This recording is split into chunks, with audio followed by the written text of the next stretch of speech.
വാവി ഗർഭിണി ആകുമ്പോ മര്യാദയ്ക്കൊന്നും തിന്നാത്തത് കാണാനുണ്ട്. കമ്പ് പോലെ ഉണ്ട് കൈയും കാലും ഒക്കെ കുട്ടീൻ്റെ. മര്യാദയ്ക്ക് എന്തെങ്കിലും കഴിച്ചുകൂടായിരുന്നോ? അച്ഛൻ്റെ അമ്മേനെ കളർ ഒന്നും കുട്ടിക്ക് കിട്ടിയിട്ടില്ല. വാവേ ആരെ കളറാ കുട്ടിക്ക് കിട്ടിയത്? നല്ല ഉണക്കമുന്തിരി മാതിരി ആയിണ്ടല്ലോ. കൈക്കും കാലിനൊക്കെ നല്ല നീളുണ്ട്. നല്ല നീളമുള്ള കുട്ടിയാവുന്നാ തോന്നുന്നത്. അപ്പുറത്തെ വീട്ടിൽ ആ പെണ്ണ് പ്രസവിച്ചിട്ട് എന്ത് ഭംഗിയായിരുന്നു കുട്ടീനെ കാണാൻ. നല്ല തുടുത്ത ആപ്പിൾ മാതിരി ഉണ്ടായിരുന്നു കുട്ടി. ഇനിയിപ്പോൾ തടിക്കാനാണെങ്കിൽ തന്നെ നല്ലോണം പാലൊക്കെ കുടിക്കണം. അതിന് പാലുണ്ടോ? വരുന്നുണ്ടോ എന്തെങ്കിലും അതിൻ്റെ അകത്തുനിന്ന്? ആ പാലുണ്ട്. കുപ്പിപ്പാലായിരിക്കില്ലേ കൊടുക്കുന്നത്? കാണാനുണ്ട് അതിൻ്റെ ഒരു വ്യത്യാസം സാധാരണ കുട്ടികളെക്കാളും. കുപ്പിപ്പാലാണോ കുട്ടിക്ക് തരുന്നത്?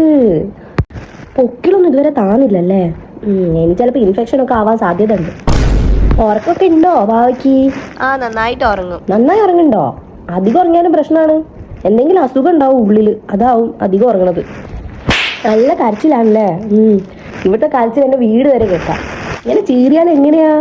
അതും ഒരു മണ്ണത്തേൻ്റെ സൗണ്ടും. അത് ശരി, അമ്മായി വന്നിട്ട് ഉറങ്ങാണോ? ഇതുവരെ അമ്മായി കാണാൻ പോയ ഒരു വീട്ടിലെ കുട്ടിയും അമ്മായി വന്നതിന് ശേഷം ഉറങ്ങിയിട്ടില്ല. എടുത്തു നോക്കട്ടെ. കുട്ടികളിപ്പോ അങ്ങനെയൊന്നും കുളിക്കാൻ പാടില്ല അമ്മായി. അതൊക്കെ ഇപ്പത്തെ ഡോക്ടർമാര് വെറുതെ പറയുന്നല്ലേ. പണ്ടൊക്കെ കുട്ടികൾ ഇങ്ങനെ കുലുക്കിയിട്ടൊക്കെ തന്നെയാ അവര് വളർന്നത്.